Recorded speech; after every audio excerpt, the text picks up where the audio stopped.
Esta é a leitura dos trechos do meu diário pessoal sobre a igreja e sobre o motivo pelo qual eu a deixei. Eu irei preservar o nome da igreja e o nome das pessoas envolvidas, pois o meu intuito com esse depoimento é unicamente compartilhar com as pessoas minha história de vida. Tudo começou em 2017, quando eu comecei a frequentar a igreja. E no dia 1º de julho de 2018 eu me batizei na pequena igreja evangélica pentecostal em Várzea Grande. Tudo parecia muito bem. Eu estava completamente mergulhada na minha vida espiritual. Eu estava muito feliz, mas muitos conflitos logo começaram a surgir pouco antes da minha viagem aos Estados Unidos. Eu acreditava que a minha passagem por essa igreja era temporária. Então, fiz as malas e embarquei para os Estados Unidos, para o meu terceiro intercâmbio, e dessa vez eu queria ir para ficar. A questão é que algo extraordinário aconteceu e Deus falou comigo que eu deveria voltar para o Brasil, e que ser astronauta não era o desejo dele para mim, que eu deveria dedicar a minha vida 100% a ele. Eu estava sofrendo muito naquela época, pois após 1 ano e meio fora, eu estava muito triste, ansiosa, doente e confusa. E apesar de tudo isso, era o momento em que eu estava mais próxima de Deus, conversando com Ele a todo momento, até mesmo durante as caminhadas para as aulas. Eu ia e falava com Ele. Eu tive uma experiência incrível e sobrenatural. A caminho do meu dormitório, eu disse ao Senhor: Pai, eu preciso de uma experiência sobrenatural contigo, pois está tudo muito complicado. Eu estou profundamente triste e preciso disso para não perder a minha fé, pois sinto que eu estou a ponto de perdê-la. E então, em um dia, a neve caía lá fora. Ainda não havíamos descoberto como regular o termostato. E o quarto estava congelando, estava muito frio. Minha colega de quarto, Sara, foi passar a noite fora. Quando eu decidi aproveitar que ficaria sozinha e oraria por algumas horas. Fechei meus olhos e comecei a orar. Então uma presença muito forte começou a surgir naquele quarto. Uma pressão, como se fosse uma estrela em expansão. A pressão era tão forte que me empurrou levemente para trás, e o meu rosto ardia como se eu tivesse debaixo de um sol do meio-dia. Eu senti a presença de Deus tão forte que eu comecei a falar implorando: Deus, me leve contigo, eu não quero por nada perder essa presença. Eu chorava e implorava para Ele me levar. Nada mais parecia importar, somente ficar ali com Ele. E então, gradativamente, aquela pressão e calor começaram a sumir. Eu não conseguia abrir meus olhos. Pouco tempo depois, chorando, quando finalmente consegui abrir os meus olhos e vi que até mesmo o pano da cama e as minhas vestes estavam quentes, o Senhor atendeu o meu pedido. Depois dos meses mais difíceis da minha vida, eu decidi voltar para o Brasil. E voltei a congregar nesta mesma igreja. Era uma igreja muito pequena e longe das grandes cidades. Ficava a cerca de 40 minutos de carro de onde eu morava. Nos primeiros meses, quando eu retornei para o Brasil, eu precisei ficar em Tangará, na casa dos meus pais. E então eu assistia aos cultos online. E, de vez em quando, eu viajava até Várzea Grande para assistir aos cultos presencialmente. Quando eu voltei para o Brasil, eu estava muito mal, emocionalmente destruída. Pesando 32 quilos, eu não tinha condições de trabalhar. Eu precisei ficar um tempo para me recuperar na casa dos meus pais. Mas havia uma certa pressão para que eu me mudasse logo para Cuiabá ou Várzea Grande, pois eu precisava estar lá presencialmente nos cultos e eu precisava exercer o meu chamado. Eu nunca vou me esquecer de uma pregação que eu estava ouvindo em um domingo de manhã. criticando pessoas que estavam morando na casa dos pais. E eu me sentia triste, pois eu realmente não queria estar lá. Eu já estava adulta, eu queria trabalhar, mas o plano não era esse. O plano inicial não era esse. O plano era me formar nos Estados Unidos e trabalhar lá. Mas como houve uma mudança brusca de planos, eu não tinha outra alternativa. Mas essa pregação estava cheia de indiretas e me forçou a mudar para Cuiabá, mesmo sem condições para isso. Minha família ficou muito revoltada. Eu quase briguei com os meus pais por causa desta igreja. Me afastei da minha família. Eu acreditava que estava fazendo a vontade de Deus e que Ele iria me honrar. Eu então me mudei para Cuiabá.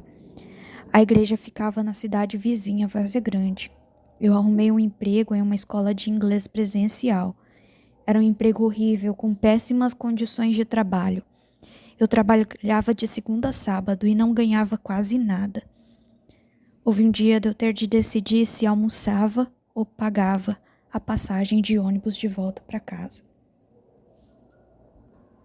Mas eu estava lá, firme, determinada a seguir meu chamado e a servir a Deus. Mesmo com a saúde fragilizada e o emocional distraído, longe da minha família, ganhando miseravelmente e tendo que, mais uma vez, me virar sozinha, pois eu era coagida pela apóstola da igreja, apóstola e líder da igreja, por meio de mensagens a não pedir ajuda financeira aos meus pais, pois eu precisava ser independente. É claro que eu precisava ser independente, mas hoje eu vejo que naquela época, naquele momento, não era o momento. Tudo era muito precoce e eu não estava bem o suficiente para ficar em Cuiabá sozinha. Foi aí onde tudo começou. Eu saí da escola traumatizada e fui trabalhar de vendedora em um shopping. As condições de trabalho também não eram boas. Houve várias vezes que fiquei doente e tive uma intoxicação alimentar terrível. O pai da pastora auxiliar que me permitiu morar em um dos quartos da casa dele me orientou a procurar a justiça e denunciar as irregularidades no trabalho, mas eu não estava bem, nem mesmo para pensar sobre isso. A única coisa que ainda me tirava um sorriso do rosto era o Jordan, meu atual esposo. Em 2022 houve um dia em que eu tinha acabado de acordar. Eu ainda deitada na cama, Deus falou comigo. Ele disse: "O ano não terminará sem que você esteja com um anel de compromisso no dedo." Eu ri incrédula, pois na minha mente não havia nenhuma chance de eu namorar. E eu ainda pensei: minha igreja é tão pequena, com quem eu iria me casar? Eu perguntei a mim mesma: guarde essa informação, pois ela é importante. Deus tornou a falar comigo: este ano te darei seu par. A voz de Deus é inconfundível, é única, ela estremece todo o meu ser. Ela é uma voz que eu gostaria de ouvir sempre, mas nem sempre Deus fala comigo desta forma. Ele fala quando Ele deseja. Em João 10:27 Jesus diz: "As minhas ovelhas ouvem a minha voz. Eu as conheço e elas me seguem." As ovelhas reconhecem a voz de seu pastor. Bom, naquela época eu não tinha a menor vontade de namorar. Naquele momento eu só queria sobreviver àquela fase horrível que eu estava vivendo. Eu então orei em silêncio, pois eu não queria que o diabo ouvisse minha voz. Eu pedi sinais a Deus e disse: "Senhor, que este moço venha comigo para a minha igreja, pois não pretendo sair dela. E este será o sinal que eu lhe peço." No dia que eu fui ungida evangelista, o Jordan simplesmente disse que me acompanharia e ele foi comigo para a igreja. Então percebi que era ele. Um amigo que conheci na faculdade e não éramos próximos, especialmente quando me mudei para os Estados Unidos, eu me afastei ainda mais. Mas quando voltei, ele começou a conversar comigo. Um dia eu estava ajoelhada diante do altar me preparando para pregar. Foi quando eu tive uma visão. Vi um lugar muito alto, era muito alto mesmo, e vi raios de luz descendo por entre as nuvens. Vi árvores em volta, parecia um penhasco ou algo assim. Eu via cada detalhe daquele lugar. Então me levantei e falei com o apóstolo. Ela me disse que se fosse algo meu, seria entre eu e Deus, mas se fosse algo relacionado à igreja, ela iria comigo. Eu me lembro que eu fiquei muito preocupada, pois era um lugar muito alto e distante e eu não queria ter que ir lá sozinha. Mas no dia da minha unção, dias depois desta visão, Jordan me disse que tinha uma surpresa para mim. E depois do culto ele me levou em um lugar muito alto, tão alto que os meus tímpanos estavam sofrendo. Nós subimos uma escada de mais de 600 metros. Eu, como não conhecia o lugar, eu fui de salto. No meio do caminho, meu salto quebrou. E foi quando Jordan teve que voltar no carro para buscar um chinelo para mim. Foi nesse momento que eu fiquei sozinha. E quando fui procurar um lugar para me sentar, eu vi. Era o mesmo lugar da visão, de dias atrás. Como eu poderia ter visto um lugar com tanta riqueza de detalhes sem nunca ter estado lá antes? Eu fiquei chocado olhando aqueles raios de luz saindo entre as nuvens. Foi quando Deus falou comigo e disse: esta é a pessoa que eu escolhi para estar do teu lado, para ser o seu marido. O caminho vai ser longo e difícil. Como foi subir essas escadas? Você irá tropeçar e cair, mas ele irá te ajudar a continuar. Em nenhum momento, o Jordan e eu pedimos um ao outro em namoro. Simplesmente aconteceu, assim como Deus havia falado, antes de tudo acontecer. Eu não tinha dúvidas que esse relacionamento vinha da parte de Deus para mim. A situação na igreja começou a ficar muito difícil. O meu trabalho não estava dando certo, eu estava muito deprimida. Agora irei ler mais um trecho do meu diário na íntegra. Acho que eu tive a pior crise existencial de todas por esses dias. Eu já passei por muita coisa, mas dessa vez foi bem pior. Pois muitas coisas que eram a base para mim começaram a desmoronar e essa sensação é muito ruim. Eu passei por uma crise existencial e um sintoma depressivo bem forte nesses últimos dias. Eu tenho estado muito triste e preocupada com um monte de coisas, mas a principal delas é a igreja. Sinto que estou vivendo no Antigo Testamento, em uma época de fariseus, onde tudo e absolutamente tudo tem que ser perguntado ao sacerdote, mas não pode ser perguntado diretamente para Deus. E essa sensação de ter que perguntar tudo ao sacerdote e ouvir do sacerdote uma resposta me fez me afastar de Deus e me fez com que a minha relação com Deus se esfriasse. Segundo o trecho, eu me sinto idolatrando uma líder de igreja. Eu não me sinto mais feliz lá, nem sinto mais a presença de Deus. Parece que tudo foi embora, tudo se esfriou. Eu cometi erros e preciso corrigir eles. Preciso me dedicar mais em oração e pedir a direção para Deus, mas sinto que preciso mudar de igreja. Eu não tenho certeza se isso é o certo a se fazer. Tenho inseguranças quanto a sair da igreja, mas também não tenho o desejo de ficar. Eu perdi a vontade de servir naquele templo. Deus está em outros lugares, eu creio. A apóstola dá conselhos. E quando seguimos os conselhos e algo de ruim acontece, o erro é nosso. Eu ouvi inúmeras pregações que dizia ser a voz de Deus naquele momento, mas pareciam mais indiretas, falando que não era correto eu ficar na casa dos meus pais. Eu via tanta coisa, tanta palavra difícil. Eu baixei minha cabeça por várias vezes e aceitei. Aceitei me mudar para Cuiabá, com um emprego ruim. Deus honrou minha obediência, me trazendo o meu esposo. Mas não foi tão fácil assim. Eu sofri muito naquela empresa. Tinha manifestações espirituais acontecendo o tempo todo. Um dia eu saí da casa e senti que tinha algo estranho. Deus enviou um anjo para me ungir naquela manhã de trabalho. Eu estava fazendo umas planilhas da escola perto do Goiabeiras e senti um cheiro forte de mirra. Eu avisei a apóstola. Ela marcou a data da minha unção. Foi algo muito lindo e forte. Foi no mesmo dia que Jordan e eu começamos a namorar. Tudo parecia ok com relação ao meu ministério. A apóstola disse que tinha visto uma visão de que eu era uma grande evangelista. Mas depois que o tempo passou e eu estava sem ter como me sustentar, eu tive que voltar a Tangará novamente e ela me disse coisas do tipo que me ungiu porque eu estava com uma ideia fixa na cabeça de um pastor que havia me dito que eu seria evangelista em 2018. Ela mudou totalmente o discurso dela.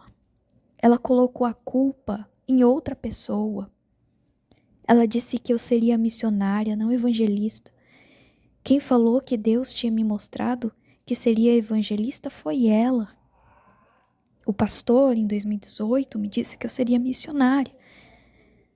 Ela me falava com tanta convicção que tinha me visto como evangelista, mas quando eu precisei voltar para Tangará, ela, arrependida de ter me ungido, disse que a culpa era minha, que só me ungiu porque eu que estava com uma ideia fixa na cabeça.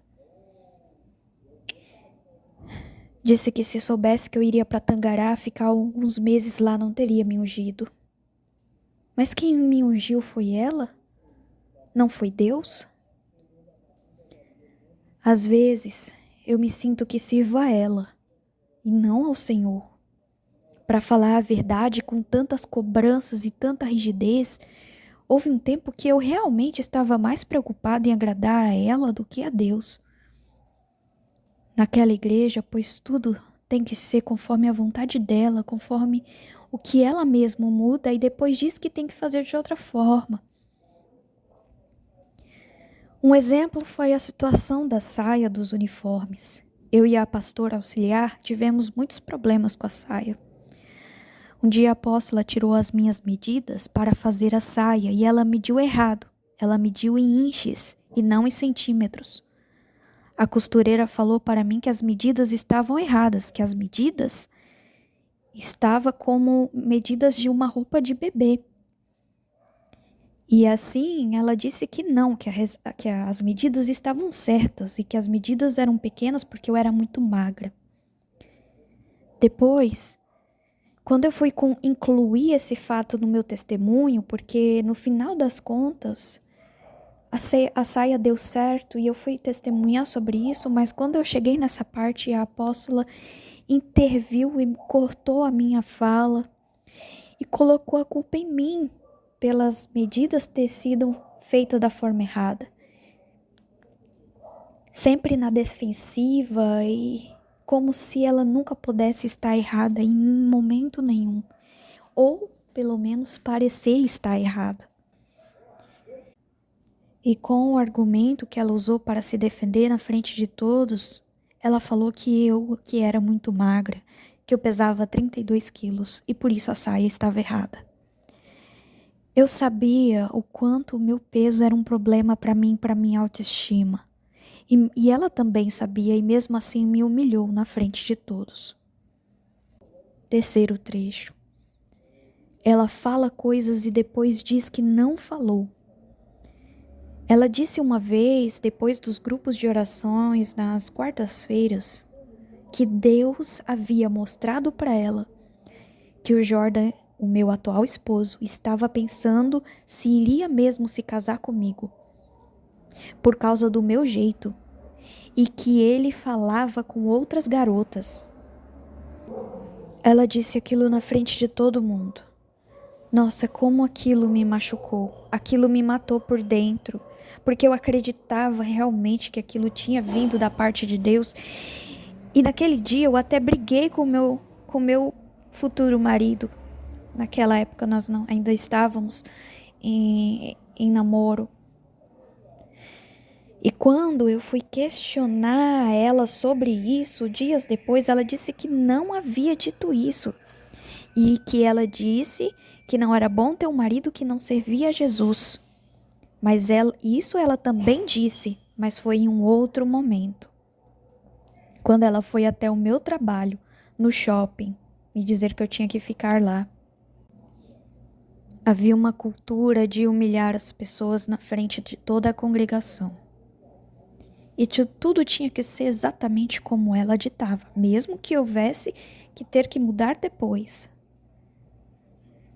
A sensação que eu tinha era que não importasse o que eu fazia, por mais que eu me esforçasse ao máximo para fazer o que é certo, eu nunca estava certa.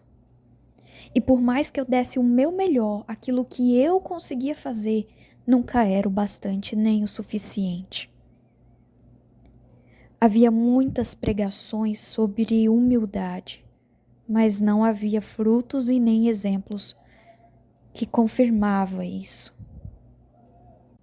Pois ela passava a imagem de uma pessoa que não errava, que estava sempre certa e que nunca se desculpava com ninguém, mesmo depois de magoar.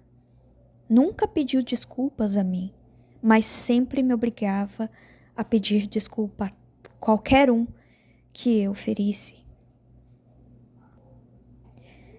Ter que perguntar sobre tudo e absolutamente tudo e não ter liberdade para tomar nenhuma decisão sozinho, ou até mesmo perguntar diretamente para Deus, me fazia sentir no Antigo Testamento. Me fazia sentir como estar diante de um sacerdote, de um fariseu. Eu me sentia completamente isolada e completamente podada, pois eu não poderia estudar nem ver pregações de outras pessoas e também não poderia estudar absolutamente nada que viesse de outro lugar, nem mesmo acadêmico, como teologia, por exemplo. Então nos passava a sensação de que a única verdade e que a verdade só existia ali e que todo o resto era enganação, ou que Deus só estava ali e que todo o resto era enganação, nos tornando em robôs, apenas repetindo o que ouvia, somente repetindo o que ouvia. Quando eu disse que queria estudar teologia, ela comprou um curso de teologia para a igreja, mas nem aprovação do MEC tinha. Somente para nos manter dentro de uma doutrina extremamente centrada e centralizada. Eu acredito que nem mesmo ela tinha a ideia de que para nós era passado a ideia de que tudo o que ela dissesse vinha da parte de Deus, então teria que ser seguido à risca. E isso incluía orientações nas tomadas de decisões importantes para a nossa vida. Quando ela foi até o meu trabalho e me disse que eu teria que ser forte e ficar lá, ela citou o exemplo de mulheres que tinham uma rotina super pesada e que tinha que cuidar de filhos e ainda comparou elas comigo, diminuindo a minha dor e as minhas condições. Só Deus sabe o que eu passei para ficar naquele lugar. E então, depois, eu orei para Deus, falei o que eu sentia. Pouco tempo depois, ela me mandou um áudio perguntando quando foi que eu comecei a trabalhar com carteira assinada. Então eu disse que era uma data recente. Ela disse: então você não vai conseguir lidar com a carga de trabalho aí mesmo não. E eu fiquei: ok, mas está me dizendo isso depois de eu ter me submetido, depois de eu ter aceitado permanecer aqui, mesmo com condições de trabalho horríveis? Eu fiquei naquele trabalho guiada por uma orientação dela. E depois eu ouvi o contrário. Por acaso Deus muda toda hora de ideia ou de decisão? Eu me lembro do dia que ela colocou a mão na minha cabeça e disse que o meu sonho de ser astronauta Deus tinha sonhado primeiro. Anos depois, ela me disse que eu deveria priorizar a minha vida espiritual, a minha faculdade. E realmente o Senhor confirmou isso. Mas eu esperei que o Senhor me falasse para que eu tomasse uma decisão, pois era a decisão mais importante da minha vida.